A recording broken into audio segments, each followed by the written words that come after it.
7 million men. Let that settle for a moment. 7 million working-age American men didn't lose their jobs. They simply walked away from the economic grid. No pink slip, no mass protest, no final warning meeting with HR. They just stopped showing up. And the ripple effect from that quiet disappearance is starting to shake the walls of our entire society. This isn't a handful of guys taking sabbaticals or drifting between gigs. What we're watching is a slow, deliberate retreat. An exit happening silently, almost invisibly, until the numbers became too big to ignore. When millions of men step back at the same time, the effects don't stay hidden for long. For decades, people in positions of power wave this off. Men will be fine. They always bounce back. But now the same institutions that shrugged, the employers, the universities, the policymakers, are finally realizing they built their future plans on the assumption that men would always be there, doing the heavy lifting. And now that assumption is collapsing. As economist Nicholas Eberstadt once warned, when men are missing from the workforce, the nation's vitality erodes. We're seeing exactly that erosion today. So who are these so-called invisible men? They're not an isolated group hiding on the fringes of society. They're right there in front of us. Just harder to see because they've stopped participating in the systems that used to define a man's place. They're the guy who lost a factory job when the plant shut its doors and never found anything comparable. The young man who left community college because every class felt pointless. The middle-aged dad who sent out hundreds of applications and finally stopped trying because each rejection chipped away at something inside him. They span every race, every region, every economic background. The only thing they have in common is that they stepped out of the game. And the data behind their exit is jaw-dropping. The Bureau of Labor Statistics shows nearly 7 million men between 25 and 54 prime working years aren't working and aren't looking for work. That distinction matters. They're not unemployed. They've opted out entirely. Compare that to 1950, when 98% of men in this age bracket were either working or job hunting, built into the backbone of society. Today, that number hovers around 89%. 11 percentage points doesn't sound like the end of the world until you remember that's millions of fathers, brothers, husbands, and sons who've simply checked out. The dropout isn't just happening at work, it's happening in classrooms too. For years, women have been outperforming men academically, and that in itself is something worth celebrating. But hidden beneath that success is a troubling decline on the other side. For every 100 men enrolled in college, there are now 132 women. Higher education didn't just lose a few male students. Men have been evacuating campuses. Over 1 million fewer men in college since 2011, despite population growth. What used to be a mild imbalance is now a canyon, and the retreat spills into the most intimate parts of life. Marriage rates among lower and middle-income men have collapsed. Census data shows men without degrees are dramatically less likely to enter long-term partnerships compared to just 40 years ago. Sociologists have been warning about this shift for decades. Men detached from work often drift away from family life too, because work traditionally gave structure, pride, and the sense of being needed. Remove that anchor, and a man can feel unmoored, drifting without direction. You can feel it in entire communities. Places where young men aren't dating, aren't proposing, aren't building families of their own. It's not just a demographic shift, it's a slow fading of something fundamental. And here's the truth almost nobody wants to admit. This isn't just a temporary dip. This is a generational turning point. These men aren't waiting on the sidelines for things to get better, consciously or not. They've made a decision. I can't win this game, so I'm not playing. They didn't vanish because they're weak or lazy. Many withdrew because every structure they were told to rely on either collapsed, ignored them, or pushed them out. For years, society didn't even notice. Men slipped out of classrooms, out of job sites, out of family life one by one. It was quiet. It was gradual. It was invisible. Until it wasn't. Now the absence is unmistakable. The cracks are widening, and what comes next affects every one of us. Because the real question is no longer, where did they go?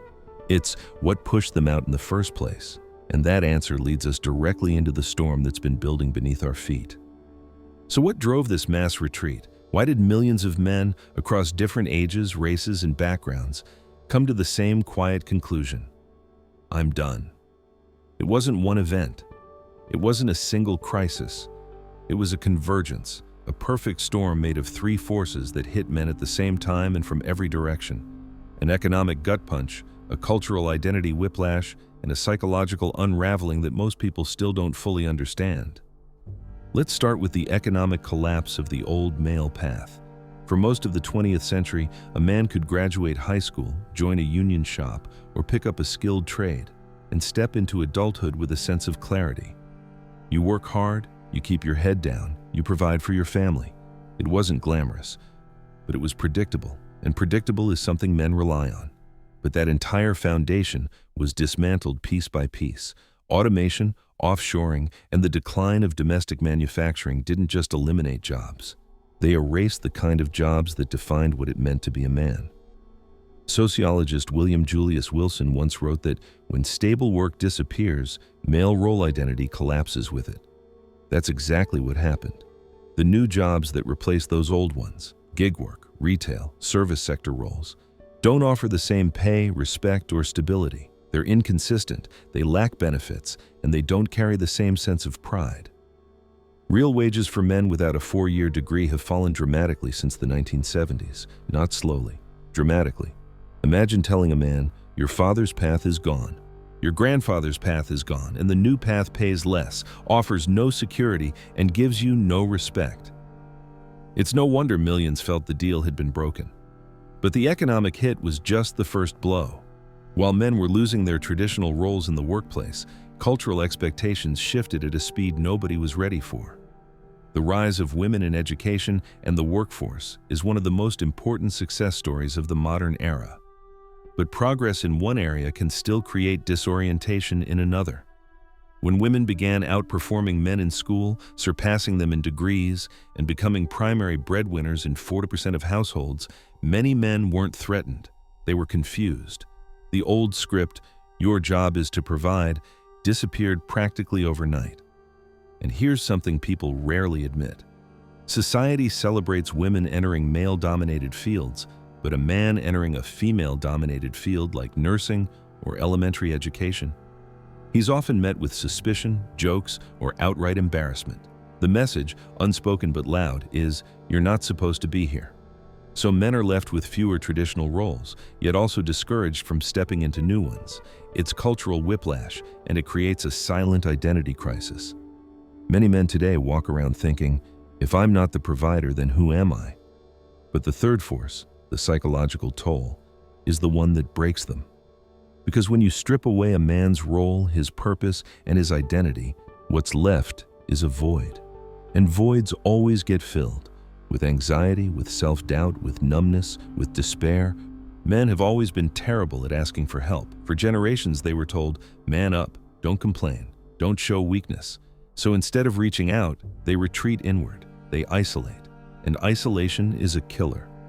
We're living through what economists Ann Case and Angus Deaton call the epidemic of deaths of despair. Suicide, overdoses, alcohol-related disease. Men account for nearly 70% of opioid deaths in many regions. The CDC reports men are almost 4 times more likely to die by suicide than women.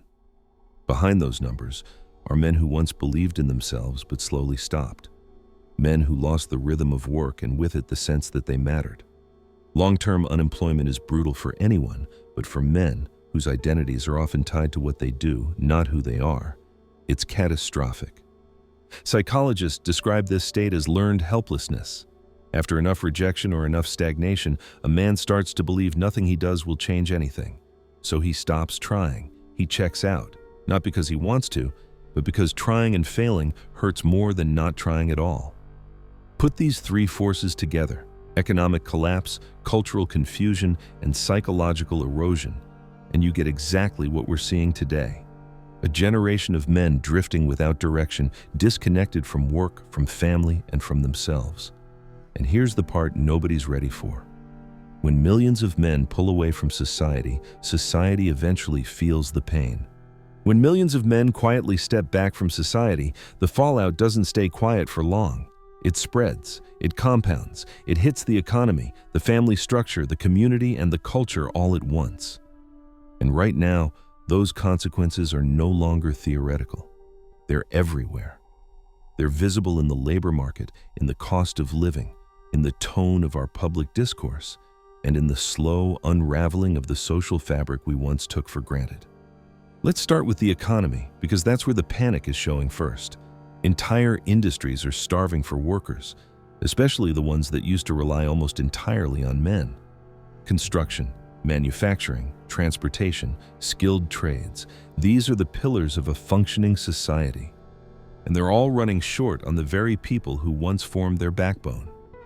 The Associated General Contractors of America reported that construction alone was short more than 500,000 laborers in 2024. Meanwhile, an older generation of welders, electricians, machinists, and truckers is retiring faster than anyone can replace them. And here's the cold truth. When these jobs go unfilled, the entire country slows down. Roads take longer to repair, bridges sit half-finished, housing projects stall, driving prices even higher.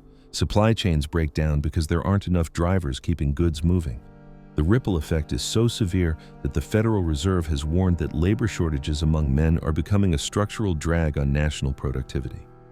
Some economists estimate that the U.S.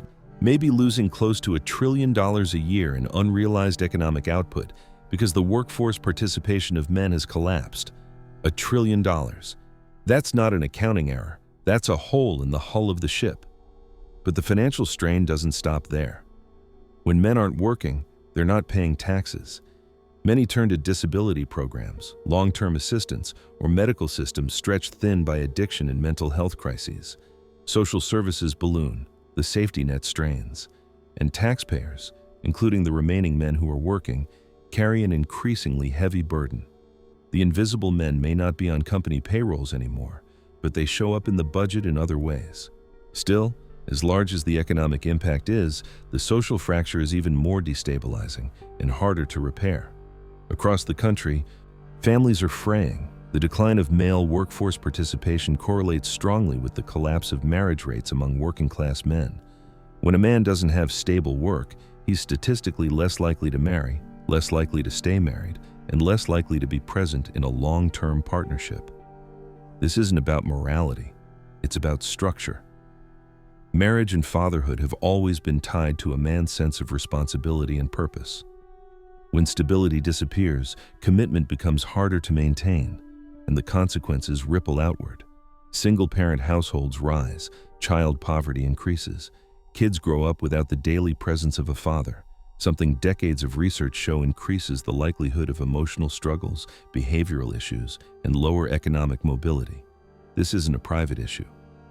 This is a generational one. A society can survive economic downturns, but it can't thrive when its family structures start to collapse.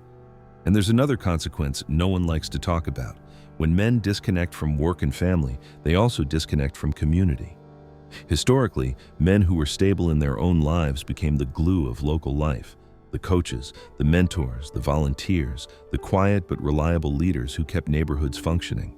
When those men retreat, community participation declines, local institutions weaken, civic trust erodes, and nature hates a vacuum. So when disconnected, frustrated men go searching for meaning, they don't disappear into nothingness. They gather around the voices that speak to their pain, even if those voices are toxic. The rise of the bitter, angry corners of the manosphere isn't random. It's the predictable outcome of millions of men who feel ignored by the mainstream and validated only by the fringe. These online spaces fill the role that work, family, and community used to play, a sense of belonging, identity, and shared struggle. The problem is that many of these messages don't heal.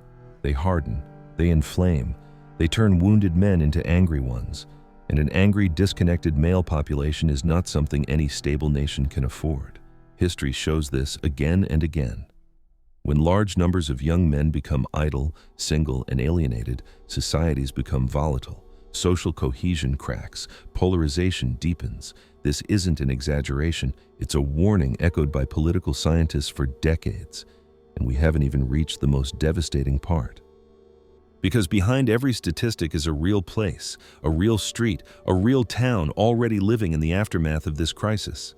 To see the full weight of what's happening, you have to look up close, at the communities hollowed out, at the families struggling to hold on, and at the men who are fighting battles no one notices. If you really want to understand this crisis, you can't just stare at charts or skim headlines. You have to stand inside the towns where it's already taken root. You have to drive past the shuttered factories, the boarded-up storefronts, the empty football fields where whole generations of boys once grew into men. Because when men withdraw from society, you can see the evidence written directly onto the landscape.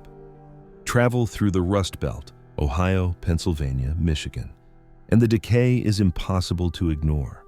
Buildings that once roared with machinery now sit silent, their windows smashed, their parking lots cracked with weeds.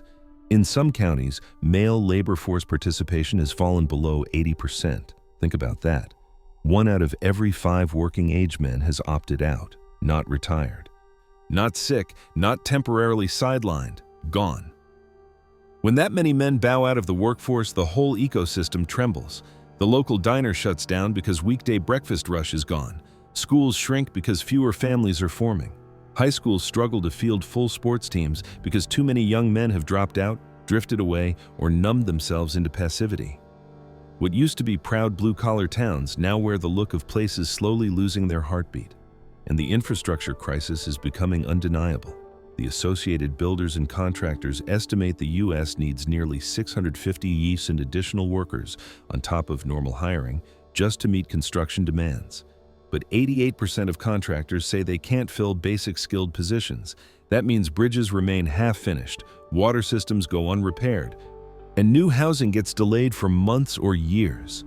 Every stalled project carries a cost. Economists estimate these delays drain more than $10 billion a year from national productivity. Money lost not because we lack resources, but because we lack men. Trucking tells the same story. The American Trucking Associations report the nation is short around 80,000 drivers today, and that gap could grow to 160,000 by 2030. And when trucks don't move, shelves don't get stocked. Delays multiply, prices rise, supply chains buckle. We feel it every time the cost of groceries spikes or an order arrives weeks late. The men who once kept America moving aren't stepping into those cabs anymore, and we're all living with the consequences. But the economic collapse is only half the picture. The human cost is harder to measure, but far more devastating. The loneliness epidemic among men has reached historic levels. A 2021 American Life study found that 15% of men reported having 0 close friends, triple the rate from 1990. 0. No circle, no confidant, no one to call when life gets heavy. And when men have no tribe, no mission, no connection, they don't just get sad, they fall apart. They turn to substances, to distraction, to isolation, to whatever numbs the ache for one more day. In Appalachia, in the rural South, in the Midwest, places where manufacturing collapsed first, the opioid crisis hit men with merciless force. The towns that lost the most factory jobs saw the sharpest rises in overdose deaths. Emergency rooms know the pattern. The same men revived again and again, each time a little more hollowed out. Local funeral homes become the busiest buildings in the county. JAMA. Research shows what's really happening behind those numbers. When men lose economic purpose, their risk of addiction skyrockets. Strip away their usefulness, and you strip away their will. And here's the part that should break anyone's heart. Most of these men wanted to contribute. They wanted to build, to work, to feel necessary. But after years of layoffs, rejections, low wages, and jobs that no longer offered dignity, many stopped believing in the system. Some watched their fathers and uncles give decades to companies that tossed them aside without hesitation. Others watched the ground shift faster than they could adapt. Eventually, the message they heard, loud and clear, was, "You're replaceable." Once a man internalizes that, it's almost impossible to pull him back. As one sociologist put it, when a society breaks its promises to men, men stop making promises back. That's what we're seeing now. Not laziness, not entitlement, but broken trust on a national scale. But here's the important part. This crisis doesn't end with despair. It can turn. It can be repaired, not by blaming men and not by shaming society, but by rebuilding the structures that give men purpose. First, we have to restore the pipeline of skills. Not every man needs or wants a 4-year degree, and that's not a failure. We need a national renaissance in vocational training, real apprenticeships, real pathways into trades, real programs that connect young men to work that matters. Countries like Germany proved this model works. We just abandoned it. Second, we need to treat men's mental health like the emergency it is, destigmatize therapy. Put affordable counseling in schools, workplaces, and community centers. Support groups like Men's Sheds show how much can change when men talk shoulder to shoulder instead of suffering alone. Third, we must rewrite the script of masculinity, not by erasing traditional values, but expanding them. Strength should include emotional resilience. Courage should include vulnerability. Responsibility should include self-awareness. A man isn't defined solely by his paycheck. He's defined by how he shows up for the people around him. And finally, we need policies that rebuild communities hollowed out by economic abandonment. Investment in infrastructure, tax incentives for apprenticeship programs, revitalization projects that bring dignity and practicality back to these towns. When communities recover, men recover with them. Because here's the truth most people miss: the invisible men were never actually invisible. We just stopped seeing them, and now their absence is the warning siren for an entire society. A nation cannot stay healthy while millions of its men are disconnected, disillusioned, and drifting. If we rebuild opportunity, rebuild purpose, and rebuild trust, these men will come back. But it starts with acknowledging what we lost and who we lost along the way.